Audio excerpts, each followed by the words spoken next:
السلام عليكم ورحمة الله وبركاته. أعوذ بالله من الشيطان الرجيم. بسم الله الرحمن الرحيم.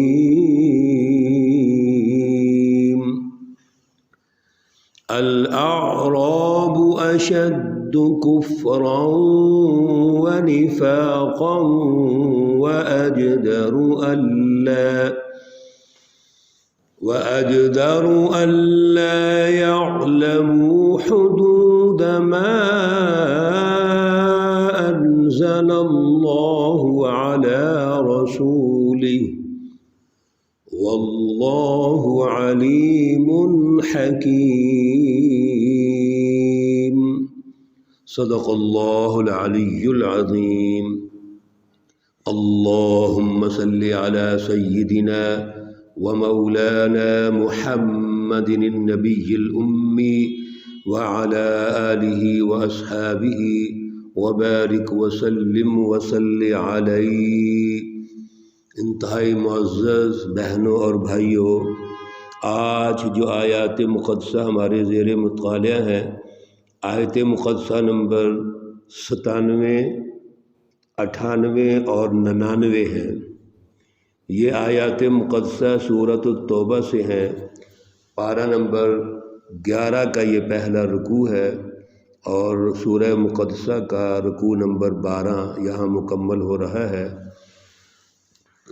اللہ رب العزت نے گزشتہ درس میں جو ہماری تربیت ارشاد فرمائی تھی، وہ منافقین کے مائنڈ سیٹ اور ان کے رویوں اور ان کے جو برے اخلاق اور عادات ہیں، اس حوالے سے یہ ارشاد فرمایا کہ جب غزوہ تبوک سے واپس حضور نبی اکرم صلی اللہ علیہ وسلم اور حزب اللہ تشریف لائیں گے تو یہ ان کے سامنے مختلف بہانے بنائیں گے، عذر پیش کریں گے، قسمیں اٹھائیں گے اور یقین دلائیں گے کہ ہم یقیناً مجبور تھے، پریشان تھے اور وغیرہ وغیرہ، ہمارے اندر یہ پریشانیاں تھیں، لیکن یہ سارا ان کا جھوٹ ہوگا اور ان کا کوئی عذر قبول نہیں کیا جائے گا۔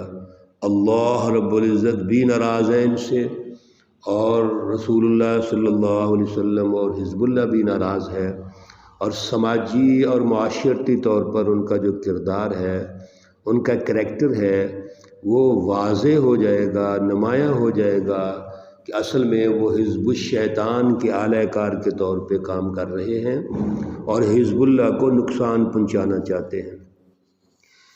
اللہ رب العزت نے آج آیت نمبر 97 میں اعراب یعنی دیہاتیوں کا ذکر فرمایا ہے۔ الاعراب اشد کفرا ونفاقا واجدر الا يعلموا حدود ما انزل اللہ علی رسولہ۔ یہ اعراب منافقین جو ہیں، منافقین دیہاتی، ان کا یہاں سے خصوصی طور پہ ذکر فرمایا ہے، کیونکہ اس سے پہلے جو منافقین کا ذکر ہوا وہ مدینہ کے منافقین کا تھا، اور پھر حزب اللہ کا ذکر تھا جو مخلصین سچی جماعت اور مومنین ہیں۔ اب یہ جو دیہاتی اور کچھ بدو ہیں، ان کا ذکر اللہ رب العزت فرماتے ہیں، اور خصوصی طور پہ فرمایا کہ الاعراب اشد کفرا ونفاقا۔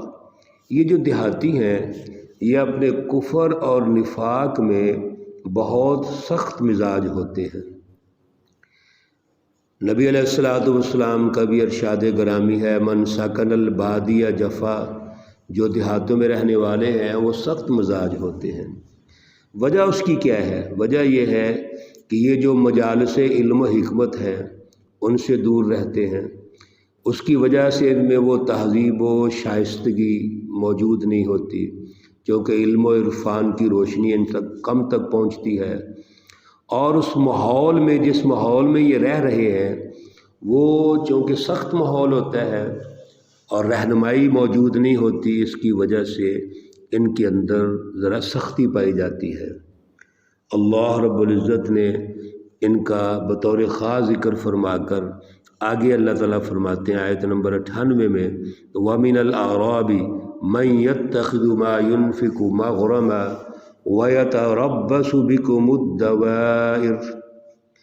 یہ دیہاتی جب کو خرچ کرتے ہیں تو یہ اپنے اس خرچ کو تاوان سمجھتے ہیں، وہ سمجھتے ہیں یہ تو ہمارے اوپر جیسے کوئی ٹیکس لگ گیا ہے یا تاوان کسی نے لاگو کر دیا ہے، یعنی گویا بوجھ محسوس کرتے ہیں، اور خرچ کرنے کے بعد پھر یہ انتظار کرتے رہتے ہیں وَيَتَرَبَّصُ بِكُمُ الدَّوَائِرَ، اور وہ زمانے کی گردش کا انتظار کرتے ہیں، یعنی کہ اس انتظار میں ہوتے ہیں کہ چلو خرچ تو ہم نے کر دیا، یہ تاوان اور ٹیکس اور بوجھ ہم سے لے لیا گیا ہے، لیکن ہم دیکھتے ہیں کہ مسلمانوں پر ایک گردش زمانہ جب آئے گا حزب اللہ پر تو ہمیں یہ واپس مل جائے گا، یعنی گویا ان کی ناکامی کا انتظار کرتے رہتے ہیں۔ یہ ان کی ذہنی سطح یہاں بیان کی گئی ہے، ان کا مائنڈ سیٹ بیان کیا گیا ہے کہ مائنڈ سیٹ ان کا انتہائی گھٹیا ہے۔ وہ دیکھتے رہتے ہیں کہ جو ہی یہ حزب اللہ کو کوئی نقصان پہنچے گا اور خوش ہوں گے اور ہمارا تاوان ہمیں واپس مل جائے گا۔ اللہ رب العزت نے بڑا خوبصورت جواب دیا، علیہم دائرۃ السوء، یہ جو گردش زمانہ ہے یہ ان پر ہی الٹ کے واپس آ جائے گا، یعنی حزب اللہ کا کوئی نقصان نہیں ہوگا۔ تو یہ ان کا مائنڈ سیٹ یہاں بیان کر دیا گیا۔ اگلی آیت مقدسہ میں اللہ رب العزت نے ان دیہاتیوں کا ذکر کیا ہے جو مومن ہیں۔ تو دیہات میں رہنے والے جیسے کفر میں سخت ہیں، نفاق میں سخت ہیں، ایسے ہی جب وہ ایمان لے آتے ہیں تو اپنے ایمان لانے کے بعد وہ اللہ کی رضا اور قربانی کے لیے وہ جذبہ، اعلیٰ جذبہ کے ساتھ آگے بڑھتے ہیں، وہ بغیر کسی پرواہ کے، انفرادی اور ذاتی اور خود غرضی کے وہ آگے بڑھتے ہیں، اللہ رب العزت کی رضا کے لیے آگے بڑھتے ہیں، اور اللہ رب العزت ان کو کامیاب کرتے ہیں۔ تو اللہ رب العزت آیت نمبر 99 میں ارشاد فرماتے ہیں، وَمِنَ الْأَعْرَابِ مَن يُؤْمِنُ بِاللَّهِ وَالْيَوْمِ الْآخِرِ، یہ جو دیہاتی ہیں ان میں سے جو اللہ پر اور آخرت پر ایمان رکھتے ہیں، سب سے بڑا وین تو ان کا یہ ہے کہ وہ ایمان باللہ رکھتے ہیں، ایمان بالآخرت رکھتے ہیں۔ پھر وَيَتَّخِذُ مَا يُنْفِقُ قُرُبَاتٍ عِنْدَ اللَّهِ، جو وہ خرچ کرتے ہیں تو اس کے پیچھے ان کا وین یہ ہے کہ اللہ کی رضا چاہتے ہیں، اور وصلوات الرسول، اور رسول اللہ صلی اللہ علیہ وسلم سے وہ دعائیں لینا چاہتے ہیں۔ گویا یہ جو مومنین حزب اللہ اعراب یعنی دیہاتی ہیں، ان میں اللہ رب العزت نے کتنا خوبصورت مزاج بنا دیا کہ وہ اللہ کے قریب آ کر اللہ رب العزت کی رضا حاصل کرتے، وہ حزب اللہ کا ساتھ دیتے ہیں۔ دوسری طرف جو منافقین دیہاتی ہیں وہ درشت مزاج ہیں، سنگ دل ہیں، تند خو ہیں، اور اس طرف آپ دیکھیے یہ اللہ رب العزت کے ان قواعد کے جو ضابطے بتائے گئے ہیں حزب اللہ کے، رسول اللہ صلی اللہ علیہ وسلم کے، یہ اللہ رب العزت کے ساتھ اور جماعت کے ساتھ مخلص ہو جاتے ہیں۔ وہ اپنے مبدأ و معاد کو سمجھتے ہیں، اس پر ایمان رکھتے ہیں، خالص اللہ کی رضا چاہتے ہیں، رسول اللہ صلی اللہ علیہ وسلم سے دعائیں لینا چاہتے ہیں۔ یہ تمام تر جو خوبیاں ان کی حزب اللہ والی ہیں۔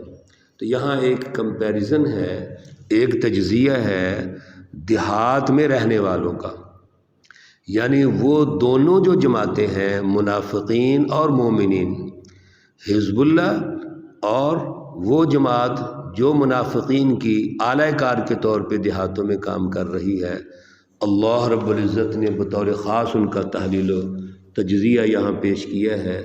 جو مومنین ہیں وہ اللہ کی رضا کے لیے آگے بڑھتے ہیں، اور پھر ان کے لیے خوشخبری اللہ تعالیٰ نے دے دی کہ وہ الا انہا قربۃ لہم، یہ یقیناً اللہ کا قرب حاصل کرنا چاہتے ہیں۔ سیدخلہم اللہ فی رحمتی، اللہ رب العزت ان کو اپنی رحمت میں داخل کرے گا۔ ان اللہ غفور الرحیم، بے شک اللہ رب العزت بخشنے والے ہیں، مہربان ہیں۔ اس کا مطلب یہ ہے کہ اگر ان سے کوئی چھوٹی موٹی غلطی ہو سکتی ہے اپنے اس ماحول کی وجہ سے، اللہ تعالیٰ ان کو معاف کرنے والے ہیں، اللہ رب العزت ان کو بخشنے والے ہیں۔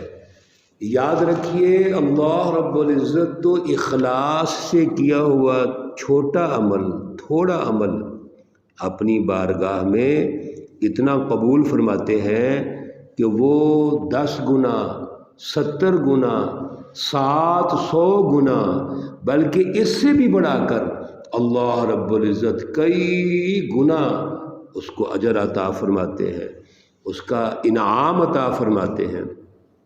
تو جو مومنین ہیں، حزب اللہ ہے، اللہ کی رضا کے لیے سب کچھ کر رہے ہیں، ان کی چھوٹی چھوٹی غلطیاں اللہ تعالیٰ معاف فرما دیتے ہیں، وہ حسنات میں تبدیل کر دیتے ہیں۔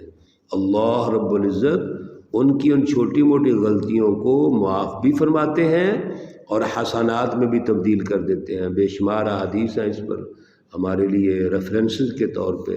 اللہ رب العزت ہمیں اعلیٰ شعور عطا فرمائے، اعلیٰ نظریہ عطا فرمائے، حزب اللہ کے ساتھ سچی محبت پیدا فرمائے، دور حاضر میں جس جد و جہد کی ضرورت ہے اس کا شعور اور نظریہ عطا فرمائے۔